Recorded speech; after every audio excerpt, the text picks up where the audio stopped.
once the most important metropolis of the Caliphates, a city of harmony and also great contrast.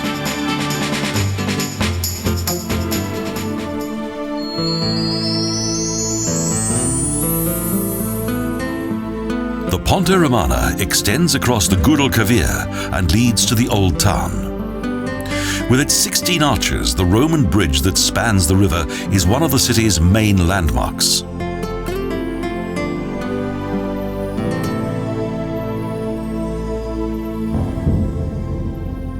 Córdoba owes its location to this big river. The city is one of the finest and most cultural in the Occident.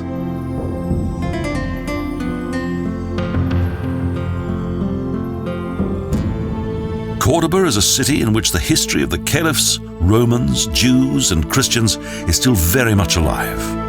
This was the center of the Arab realm of the Al-Andalus that reached its peak around 1000 AD.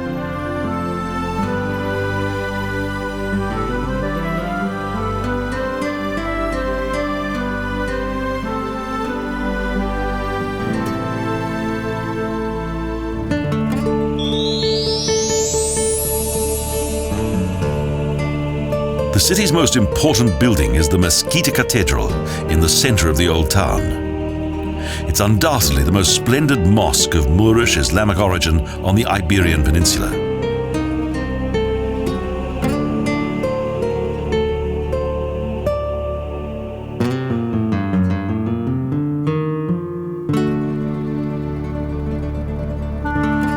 Construction of the main mosque began in 785 AD during the rule of Abd-Ar-Rahman The First.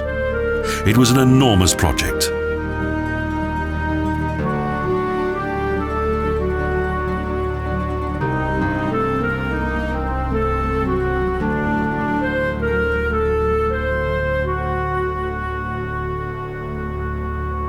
The world's third largest mosque was built on the site of a West Gothic Christian church that had itself been built on the remains of a Roman temple.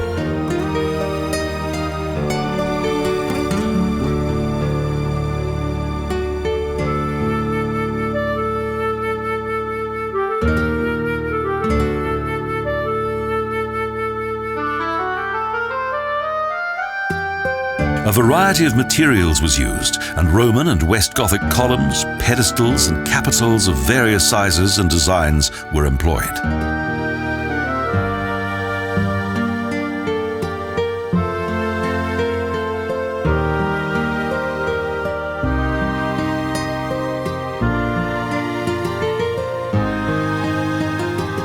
Orange Yard can be entered from the north through the gateway of a huge bell tower. A place of tranquility and contemplation surrounded by shady arcades.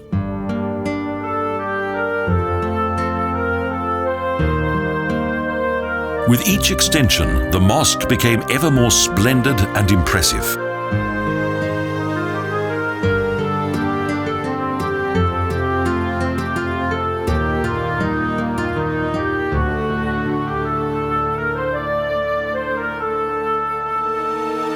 The interior of this sacred building is known as the Forest of 1,000 Columns. Each of those columns is unique. It creates an overwhelming impression of infinity.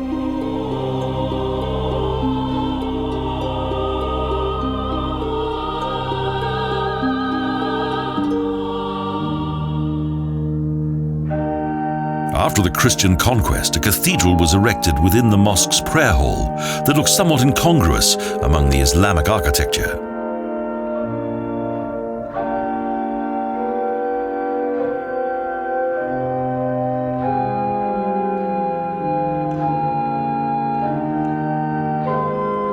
For that very reason, a number of the columns were destroyed. Today, Christian embellishments of stone are supported by Moorish arches that are totally unique.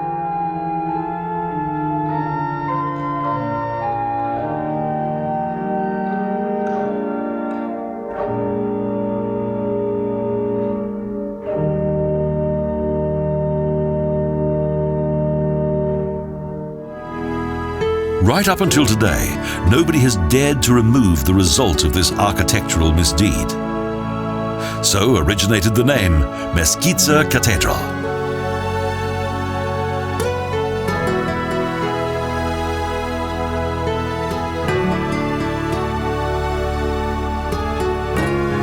Its huge exterior walls make the building appear like a fortress with Moorish gates and windows.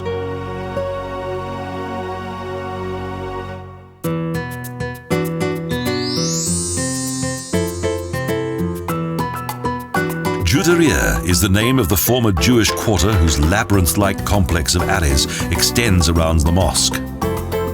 Synagogues and statues are reminders of a bygone time.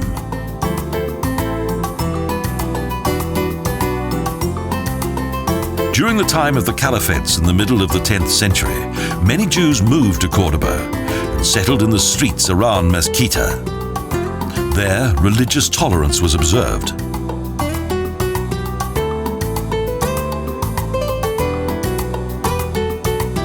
In this district, Muslims, Jews and Christians lived peacefully together and enjoyed lively exchanges between their different cultures.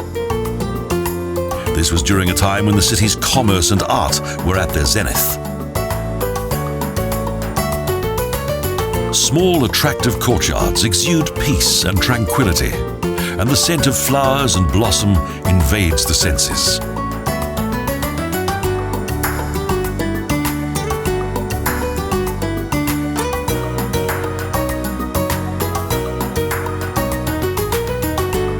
The city's narrow, labyrinth-like alleys are waiting to be explored.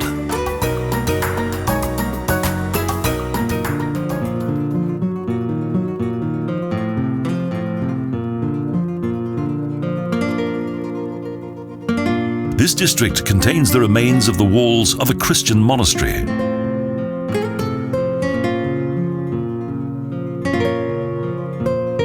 And also one of the last 3 Jewish synagogues of the Middle Ages is situated here and is open to the public. Hebrew writing covers the walls.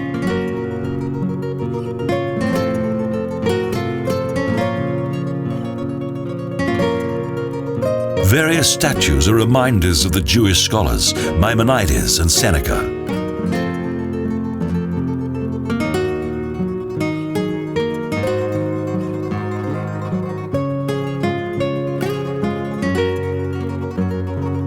In the Muslim court, many Sephardim Jews attained high office in Córdoba, and they were also honored and respected within the Jewish community.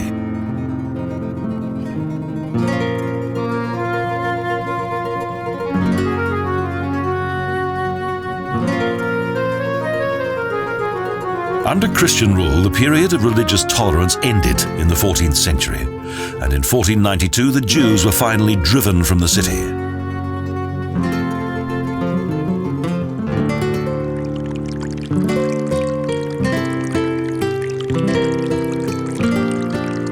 With its famous inn, the Plaza del Potro is one of the symbols of the city and was mentioned by Cervantes.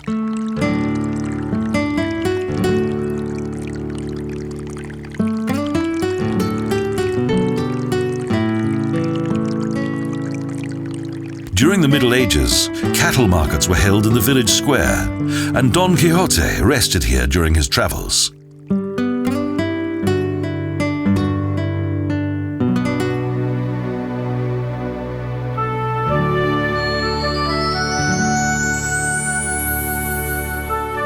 Plaza Santa Marina dates back to the 17th century and was once used as a bullfighting arena, also as a theatrical stage.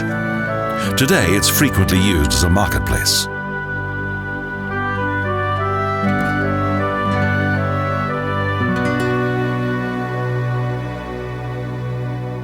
The striking monument of the famous Spanish toreador Manolete, who was killed during a bullfight inside the arena, occupies a large section of the square.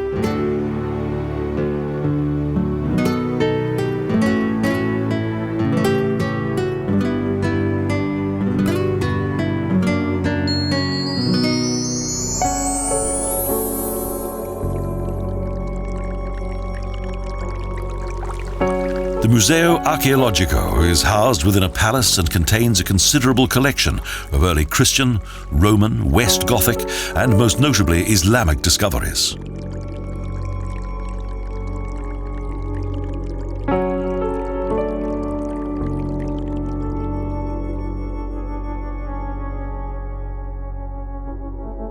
stone wall mosaics that date back to Roman times indicate the rich historical inheritance of the city. And Islamic art that dates back to the high season of the Caliphates provides an insight into the social life of this period.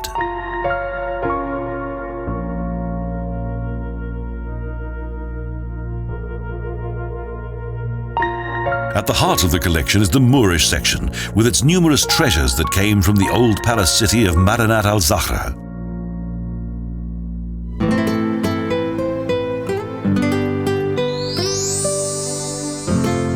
From the center of the city tower the columns of a huge Roman temple, a curious sight in the midst of a modern city.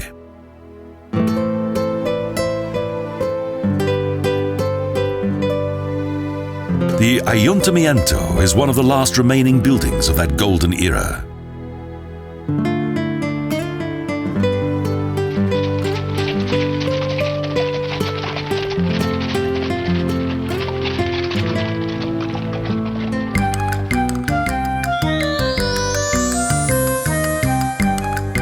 The Palacio de Viana is a well-preserved building that dates back to the 14th century.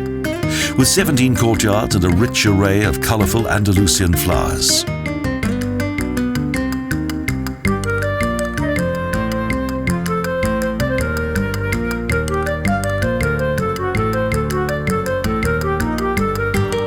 This large palace belonged to the Marquis of Viana, whose descendants were unable to maintain it.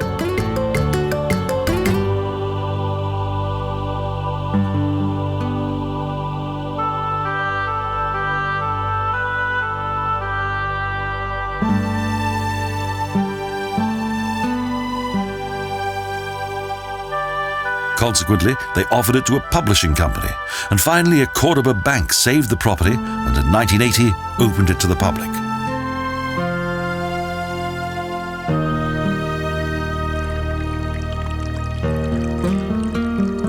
The palace has a somewhat severe white facade, but its interior is nevertheless a wonderful world of courtyards that open up to a variety of gardens.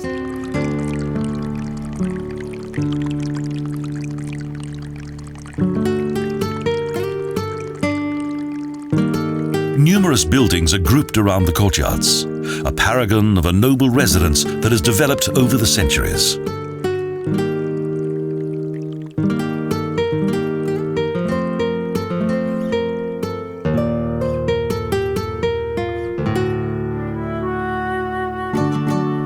And also a demonstration of the wealth of a bygone time, a time of great artists and their development.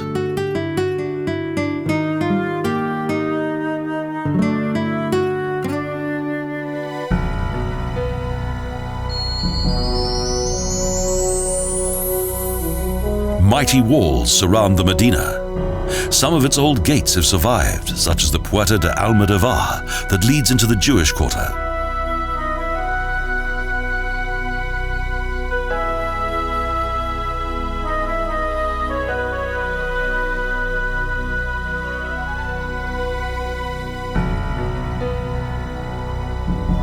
Known to be a wealthy city, Córdoba was considered to be a worthy prize, and thus was well protected and fortified.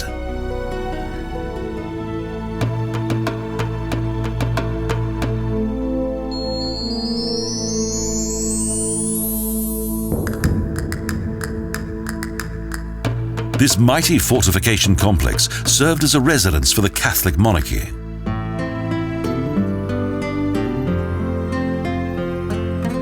At the main gate, King Alphonse XI welcomes his guests.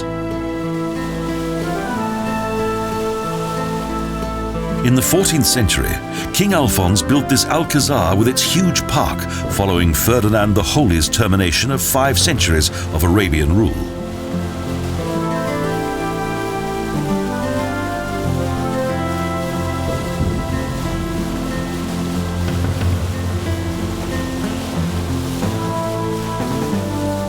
During various hostilities in Granada, this fortress was a secure place for the Christian kings who planned their battles from within its sturdy walls.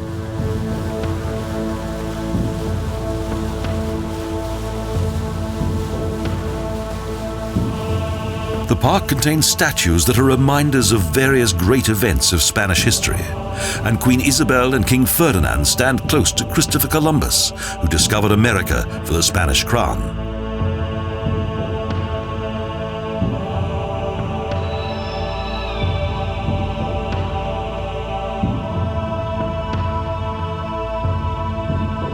The entire complex is most impressive, with its cleverly arranged park, some areas of which are laid out according to Moorish tradition.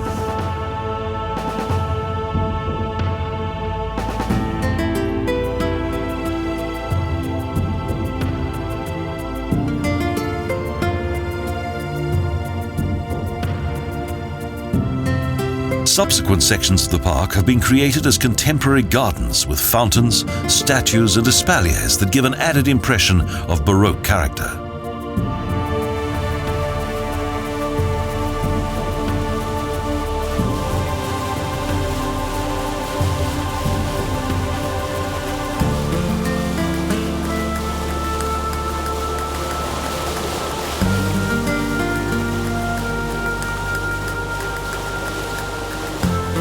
These splendid gardens combine Arabian flair with playful Baroque, and the result is a fascinating achievement.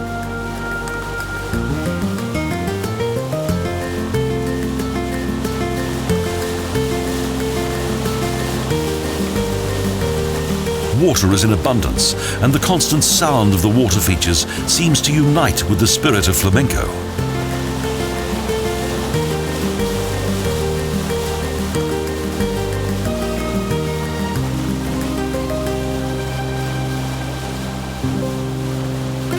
The various water features in front of the gates of the fortress reflect the artistic tastes of the Renaissance. But the royal castle is also a reminder of history's darker side. At the beginning of the 19th century, the castle was home to the Spanish Inquisition. Much anguish was created from within its walls.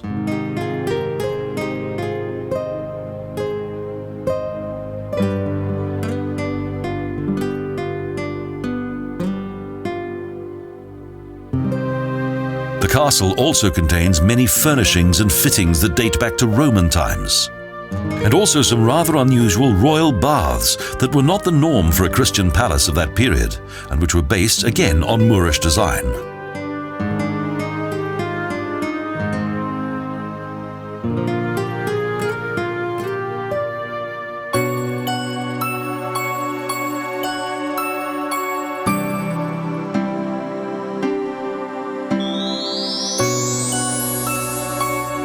On the periphery of the city is a small zoo that for many years has been somewhat neglected.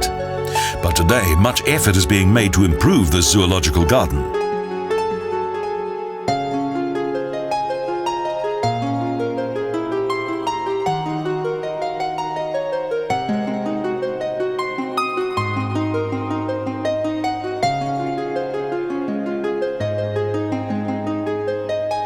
It's quite amazing how this relatively small city is able to afford its own zoo, and each paying visit is a welcome contribution to its occupants.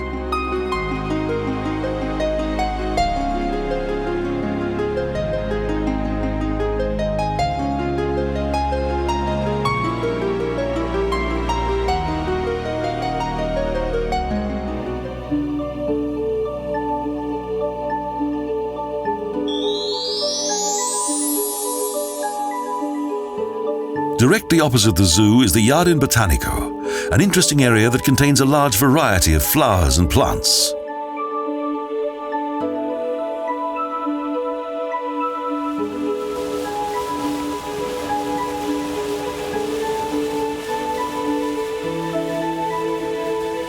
Here, the local and also exotic flora of each season of the year provides the visitor with an intriguing display.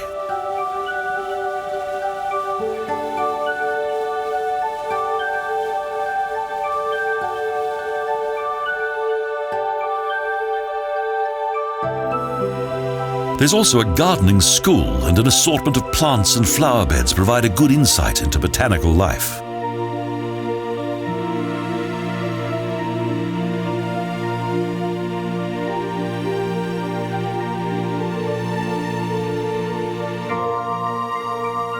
In the adjoining Botanical Museum, a modern multimedia presentation reveals everything about the olive tree.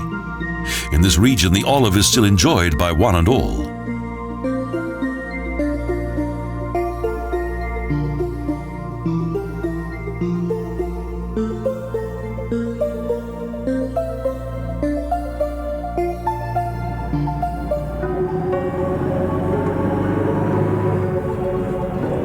On a remote hill on the edge of the city is the San Jeronimo Monastery.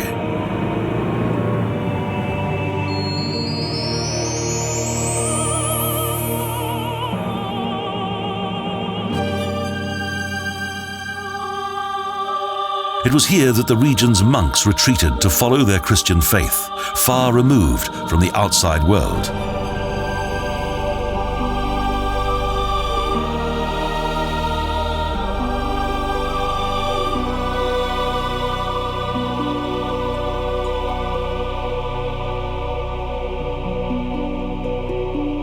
Once a large monastery with hundreds of monks, today there are only a handful who continue their belief within its sacred walls.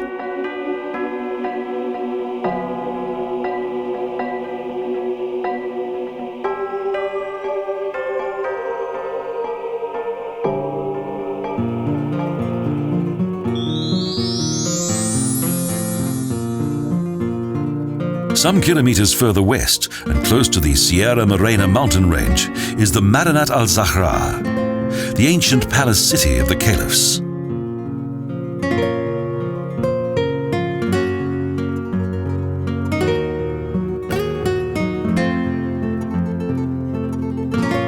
Its construction began in 936 AD under the rule of Abd-Ar-Rahman The First, and it took around 25 years to complete.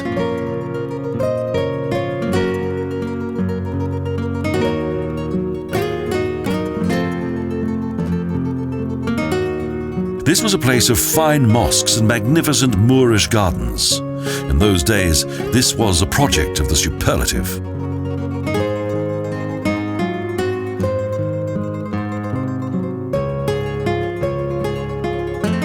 However, 70 years after its completion, the city was attacked by the Berber hordes and destroyed.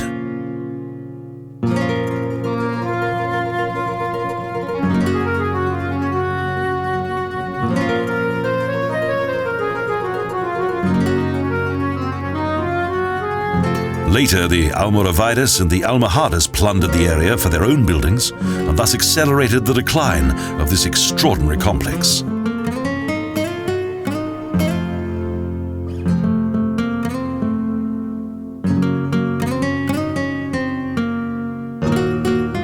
Following the time when the Medinat al-Zahra had fallen into oblivion, in 1911 excavation finally began on the Alcazar.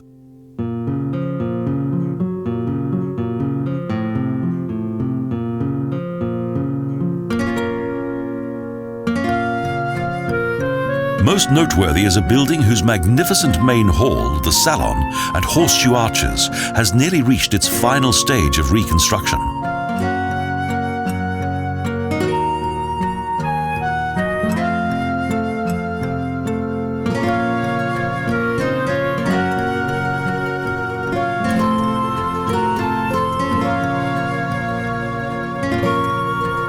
In front of it are Moorish gardens, most of which have been fully restored. These were the settings for many a political debate.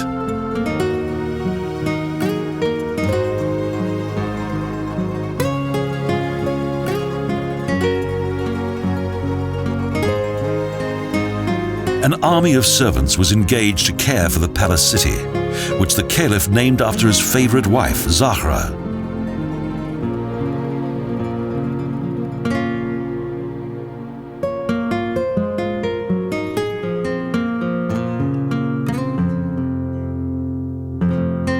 During Moorish times, Córdoba was one of the most splendid and cultural metropolis in the Occident, and later the symbiosis of three cultures.